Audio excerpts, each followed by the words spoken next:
Welcome to the third episode of the second season of The Lives Of.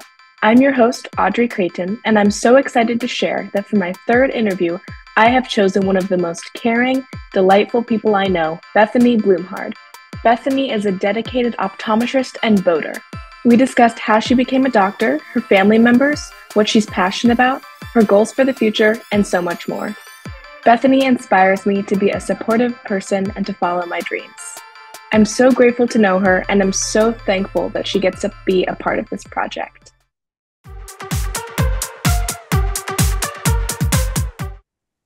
Yeah, so I actually grew up in Canada. I'm from a big family. I have 8 siblings, or there's 8 of us siblings, and I'm the second oldest. So I raised 5 younger brothers, or helped raise 5 younger brothers, older sister, younger sister. And our childhood was we kind of had our own friend group, our own team. We were a lot of us, and we lived kind of rural, so we ran around. One of my favorite memories, actually, I thought about it when we had snow on Friday here in Ohio, is that my brother used to wake me up with a fresh snowfall, and we had a snowmobile, and he would drag me down the streets with no toboggan, just a string, and we just dragged us down the road. Wow. So yeah, that was a really, really special memory. And so it was a lot about hanging out with your friends and which were your siblings. Mm-hmm. And we were really involved with our church. We spent a lot of time hanging out with our church friends, and pretty small community, cousins, siblings, church friends. Yeah. Nice. Very cool.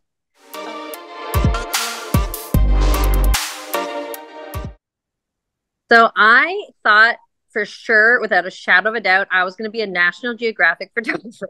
That, I think a lot of people my age, we didn't have social media, and National Geographic was like the best for like great photography, amazing places. I was so set on it. And I think my parents kind of told me a little bit like, these are like very professional, not that I couldn't be, but just, have a backup plan, which was going to be working at a post office. I love paper. I still do. I love paper. So yeah. I mean, I love to write letters. I have to mail things all the time. Yeah, exactly. And there's nothing better than going to your mailbox and getting like a real card with real handwriting. Yes, agreed.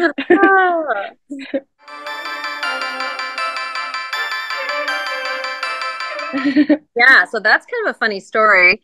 I'll try to keep it short, but when I actually got married pretty young, and then I had 4 children, bang, bang, bang, pretty quick. And I'd never been to the eye doctor before. Even with all of our siblings, none of us kids had ever had any serious enough eye issues where we were taken on a regular basis. And then my oldest was like literally bouncing into walls. She has a cute little scar on her forehead. We kind of thought maybe she had eye issues, and so we took her to an eye doctor, and she read the chart. She just did great. And so we're like, okay, that's not it. Maybe she's clumsy. And then she was in school, and she was really struggling to read. And so my husband said, you know what? I wear glasses. I didn't start wearing glasses in my early teens, but maybe we should take her. And so we took her again. Doctor said, fine, no problems. And so we waited a whole nother year of her struggling. Actually, she was memorizing books. It was just kind of one of those like perfect storms. And then we took her to a third eye doctor, and he fully dilated her eyes, which every optometrist should do for a small child, and found out she has very bad eyes. And so it's really severe astigmatism. And she couldn't read because she couldn't actually focus to see the letters. And I was and I was like, I'm not educated. I like went to high school, traveled, got married. I had never been to college a day in my life. And I was like, how hard can it be to be like 2 doctors miss this? I'm like, come on, like I watched the doctor do all this stuff. It didn't look that hard to me. Yeah. Anyway, so I went back to school. I went back to school for my undergrad and my graduate degree with 4 kids, because I was so passionate about her story and her experience. And then knowing that had we not been persistent parents, she would never have been able to get her driver's license. and things that are pretty basic. Yeah. So, and I ended up seeing a lot of kids in private practice that had very similar eyes to my daughter. And so I thought the universe just kind of sent them to me. Yeah. So I was kind of pushed into I always loved medicine though. I think medicine is fascinating, and I had kind of always thought maybe one day I would do something in medicine. I kind of dabbled in maybe nursing for a while, but then I realized it's a kind of messy profession. And hats off to every nurse out there. Literally, they are incredible. Optometry is so clean. It's from here to here.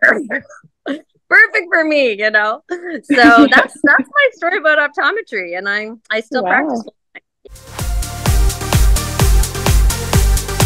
Okay, so we own a 25-foot pontoon boat, which is we call it our practice boat. We had a sailboat first, and we have tons of kids. We have our own 5 kids and boyfriends, girlfriends, spouses. So we were like, we have to have more space, and for friends too. We wanted to be able to take friends on the boat. So we sold our little sailboat and bought the pontoon boat. And we have it at Buck Creek right now. Buck Creek. And it is, it's so fun. It's a really, really pretty lake in Springfield, Ohio, which is kind of funny. So they built a dam. I don't remember what year it was. Maybe it was in the 60s. And so they created this lake, and it's up high. So you don't see the city.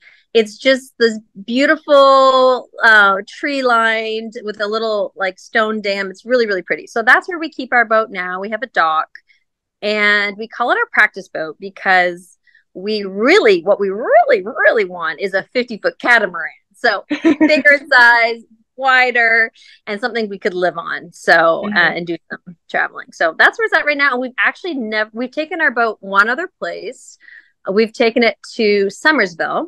And that was so beautiful. I think it's one of the most beautiful places within a 4-hour drive from here and from Ohio, from Urbana, Ohio, where we live. And I would happily take the boat back there. A little scary getting it in and out. I'm a nervous nanny, but but actually Springfield is doing it. It's working for me. It's a really fun little place to have a pontoon boat.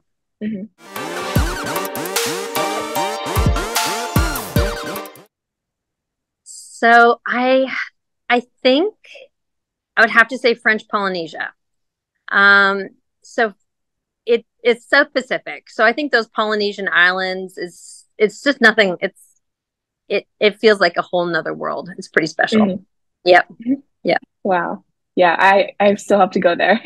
Yeah, you guys got to go. We definitely, and if you go, Mark and I want to come with you guys.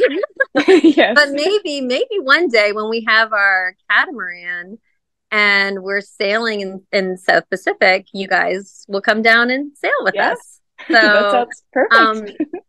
One of the things about French Polynesia, actually, and maybe you've seen this, but like sea life and like wildlife. And one day we swam with whales, sharks, stingrays, and manta rays in one day. Wow. Yeah. That's crazy. So, that's why it's my favorite.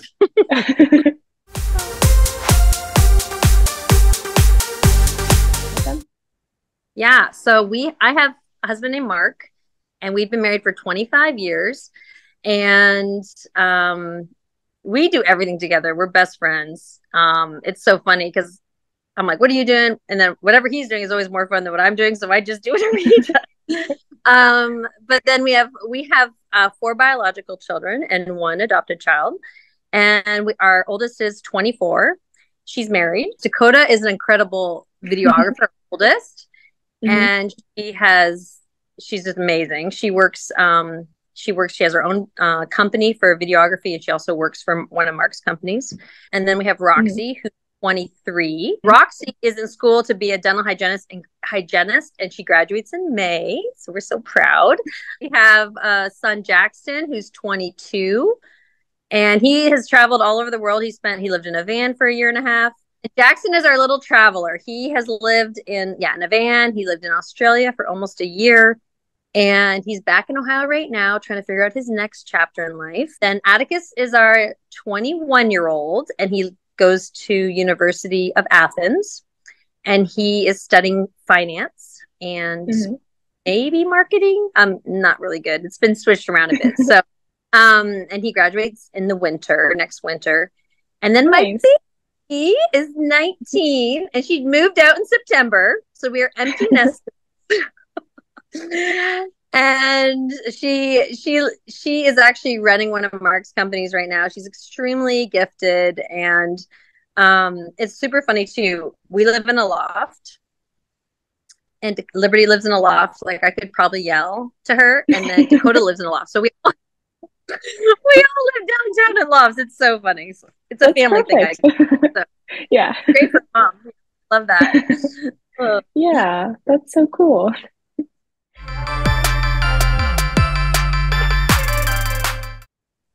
So my favorite place in the world is anywhere where all my family is, and preferably on a beach.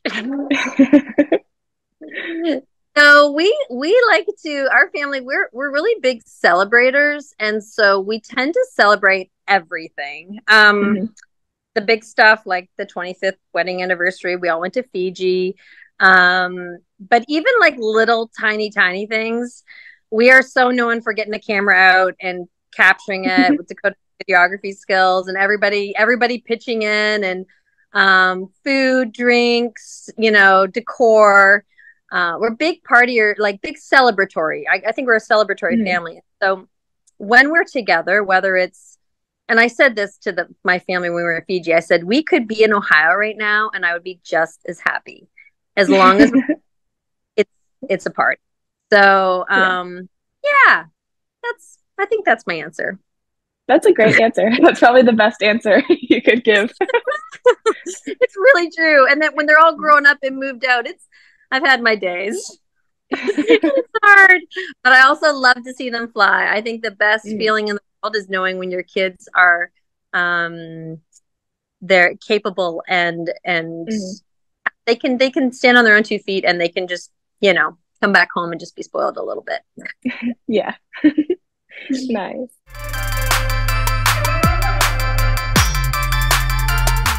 Ooh. So a few years ago, I read about personality types. I read a book about it called The Child Whisperer. And even though I had taken Myers-Briggs tests in university and things like that, I never truly understood that people, this sounds so silly, but people's personalities are so diverse. I kind of all thought everybody kind of just thought like me. I just did. And so that is not the case. Obviously. We're all very, very different, but there's types, and I love that. So I read this book and I discovered that my children, instead of trying to and my husband too, and my friends, everybody actually, instead of trying to figure out why they were different from me, I am still fascinated by why they think the way they do. And it's kind of it's something a bit of a passion project. I am a very driven person and very goal oriented. And so I always have to have some weird hobby. So I'm also passionate about sourdough. I bake every other day. I'm baking again tonight. And so as long as there's something to work on, I can be passionate about a lot of things. But right now I just really am into humanity and personalities. And yes. Yeah, I just feel like I feel like I have a lot to learn, even though I'm older. I feel like I didn't even embrace it or think about it for so long. I'm playing catch up, and now I just find everybody just so fascinating. I'm like, don't change. You're so perfect. And the old me would have been like, so yeah, it's kind of cool. Yeah. Yeah, that's very cool.